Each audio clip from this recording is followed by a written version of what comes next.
Hi friends, मैं हरमीत सिंह दृष्टि channel के लिए आज आपके साथ 9 ऐसी टेक्निक्स शेयर करना चाहता हूँ जिन्हें अगर आप अपनी ज़िंदगी में उतार लेंगे तो निश्चित ही अमीर बन जाएंगे। इसलिए आपसे निवेदन है कि इस वीडियो को अंत तक ज़रूर देखें और हमारे चैनल को सब्सक्राइब करें, लाइक करें, ताकि हम ऐसे मीनिंगफुल वीडियोस आपके लिए हमेशा बनाते रहें। अब कुछ लोग कह सकते हैं कि मैं तो कोई अंबानी तो हूँ नहीं, तो फिर मैं अमीर बनने के नुस्खे कैसे बता रहा हूँ। तो उनसे मैं ये कहना चाहता हूँ कि अगर तेंदुलकर के कोच को मैकग्रा, शेन वॉर्न, वसीम अकरम, एम्ब्रोज जैसे बॉलर्स को खेलना पड़े तो शायद वो 4 या 5 ओवर भी टिक ना पाए। लेकिन उसी कोच से सीखकर सचिन तेंदुलकर ने शतकों का भी शतक लगा दिया। इसलिए आप लोग मेरे क्रेडेंशियल पर ध्यान ना दें और उन टेक्निक्स पर गौर फरमाएं जो आपको अमीरी की राह पर ले जा सकती है। सबसे पहला और सबसे बेसिक स्टेप है कि आपको अपनी अर्निंग्स का 10% एसेंशियली सेव करना है।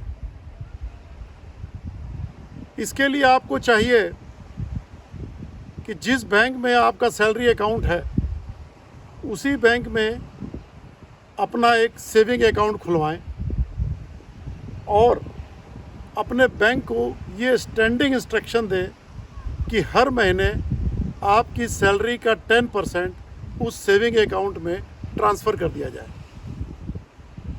और अगर आप कोई प्रोफेशनल हैं या बिजनेसमैन हैं तो आपको चाहिए कि हर महीने आप अपनी एवरेज मंथली इनकम का 10% अपने करंट अकाउंट से अपने सेविंग अकाउंट में ट्रांसफ़र करने की स्टैंडिंग इंस्ट्रक्शंस अपने बैंक में दें।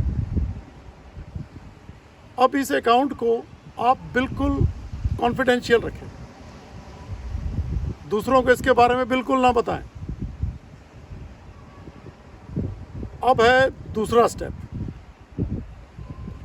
एक बार हमारी हिस्ट्री की क्लास में टीचर ने ये पूछा कि सिकंदर ने भारत में पहला कदम रखने के बाद क्या किया। तो किसी एक ने कहा कि उसने पोरस से युद्ध किया, दूसरे ने कुछ और कहा, तीसरे ने कुछ और कहा। तो जब मेरे से पूछा गया तो मैंने सिंपली कहा कि फिर उसने दूसरा कदम रखा। तो आपको भी अब दूसरे कदम के लिए तैयार होना है। अब आपको अपना मंथली बजट बनाना है। ये बहुत ही ज़रूरी है। अगर आपने अपना मंथली बजट नहीं बनाया तो आप चूक जाएंगे। आप 90% अर्निंग से अपने घर का सारे खर्चे को मैनेज नहीं कर पाएंगे। हो सकता है कि आपकी कैजुअल विशेस या डिज़ायर्स आपकी नेसेसिटीज़ की रकम को खा जाएं और आपका पूरा बजट फेल हो जाए। इसलिए आपको बहुत ज़रूरी है कि हर महीने के अंत में अगले महीने का बजट बनाएं, वरना सारी उम्र आमदनी अठन्नी और खर्चा रुपया के जाल में फंसे रहेंगे।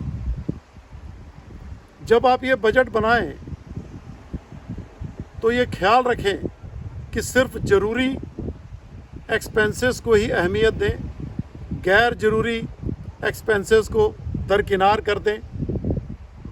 इस बजट को बनाने की प्रक्रिया में हो सके तो अपने सारे परिवार को शामिल करें, उनकी ज़रूरतों और उनकी विशेष का भी उसमें ख्याल रखें और सभी के साथ इस बजट को शेयर करें, तभी आपका ये बजट इम्प्लीमेंट हो पाएगा। और एक बात और, अगर बहुत ज़रूरी ना हो तो क्रेडिट कार्ड का उपयोग बिल्कुल ना करें। क्योंकि क्रेडिट कार्ड आपके बजट को कभी भी इम्प्लीमेंट नहीं होने देगा। अब तीसरी बात, आपने इस तरीके से अपनी सेविंग से जो कुछ एक्यूमुलेट कर लिया है, अब उसे हमें काम पर लगाना है ताकि वो आपके लिए अर्निंग कर सके। और इसके लिए आपको इन्वेस्टमेंट्स करनी है।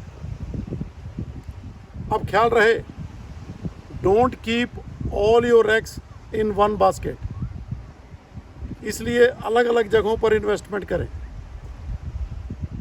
कुछ इन्वेस्टमेंट आप गोल्ड या सिल्वर के लिए कर सकते हैं, कुछ पोर्शन आप शेयर्स या डिबेंचर्स खरीद सकते हैं, कुछ पोर्शन आप फिक्स डिपॉजिट में लगा सकते हैं और कुछ पोर्शन आप रियल एस्टेट में भी लगा सकते हैं। तो आपको चाहिए कि आप एक बिल्कुल बैलेंस्ड सा अपना एक प्रोफाइल बनाएं और इसके लिए एक्सपर्ट्स और प्रोफेशनल की राय लें और कभी भी अपने रिश्तेदारों और दोस्तों की राय पर भरोसा ना रखें।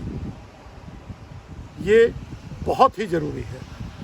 आपको अपनी सेविंग्स की हर कॉइन एक अंडा देने वाली मुर्गी की तरह इस्तेमाल करनी है और फिर उन अंडों को खा नहीं जाना है, उन अंडों को फिर मुर्गी में कन्वर्ट करना है और उनसे फिर अंडे लेने हैं, एंड सो ऑन। अब चौथा स्टेप, आपको अपने पैसे को प्रोटेक्ट करना है। पैसा मुट्ठी में रेत की तरह होता है, ये बहुत जल्दी हाथ से फिसल जाता है, इसलिए इसे प्रोटेक्ट करना, सेफ करना बहुत ही ज़रूरी है। आपको इसके लिए 100% एफर्ट्स देने होंगे, अलर्ट रहना होगा कि किसी भी अनप्रोडक्टिव जगह पर इस पैसे को ना लगाया जाए। और जब भी इसकी को कहीं इन्वेस्ट किया जाए तो सबसे पहली प्रायोरिटी आपकी सिक्योरिटी होनी चाहिए। जहाँ पर आपकी सिक्योरिटी मैक्सिमम हो वहीं पर अपना पैसा सिर्फ लगाएं और इसके लिए भी एक्सपर्ट्स की राय लें और उनकी राय के अनुसार ही चलें।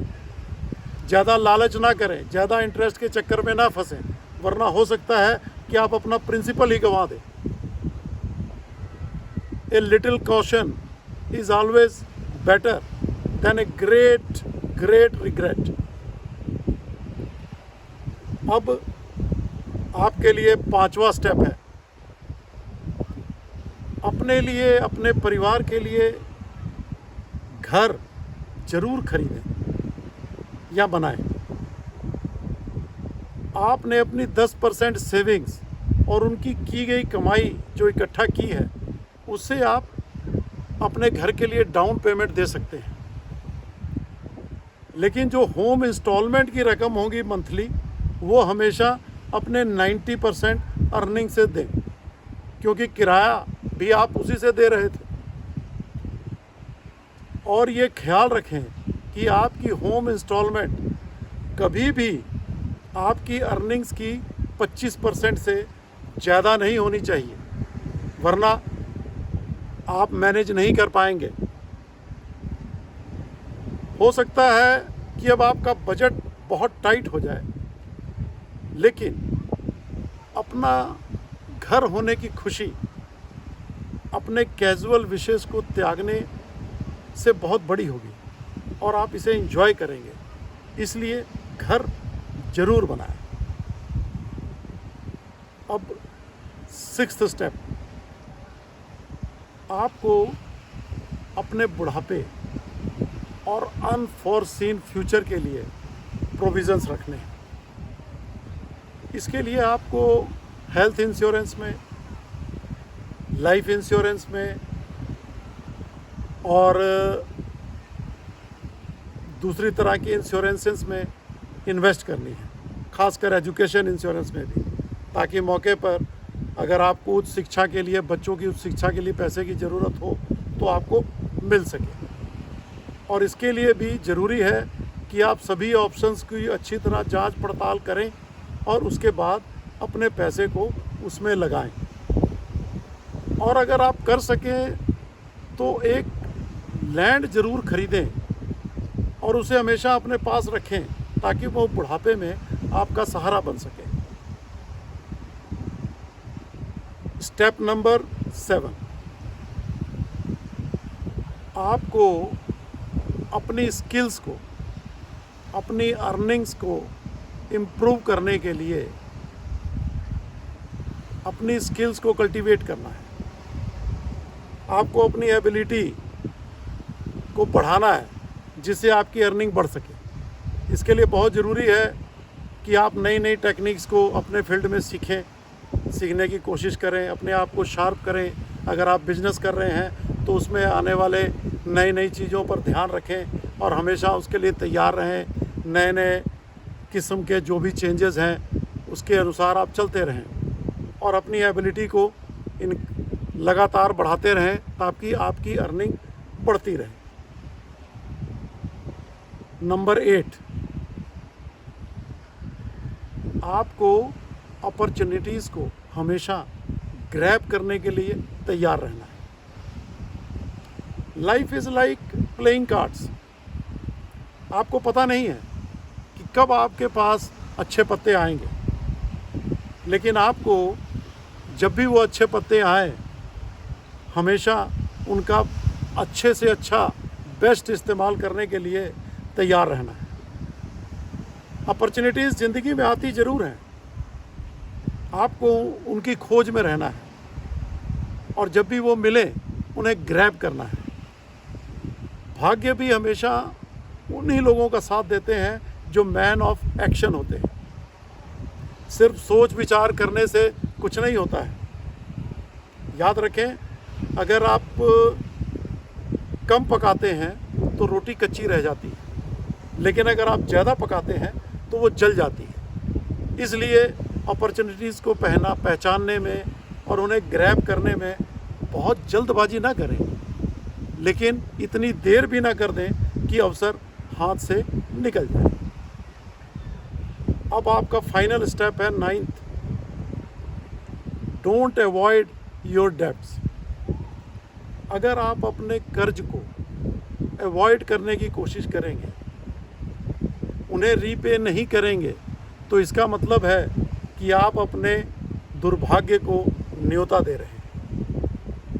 इससे आपकी क्रिएटिविटी तो ख़त्म होगी ही, आपकी इज्जत भी चली जाएगी और आपकी भाग्य की देवी भी आपसे रूठ जाएगी।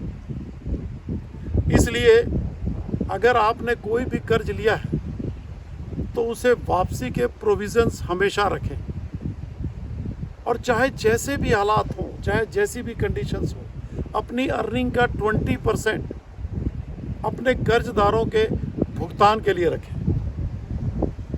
अगर आप अपना कर्ज वापस करने के लिए डिटरमिन्ड होंगे तो ईश्वर भी आपकी सहायता करेगा। इस विषय में अमिताभ बच्चन जी का उदाहरण हमारे सामने है। जहाँ भी डिटर्मिनेशन होती है, चाह होती है, वहाँ राह तो निकल ही आती है। तो ये थी 9 टेक्निक्स। अगर आप इसे अपनी ज़िंदगी में उतारेंगे तो आप निश्चित ही अमीर बन जाएंगे। मुझे उम्मीद है कि आपको मेरी ये वीडियो पसंद आई होगी। Thanks for watching.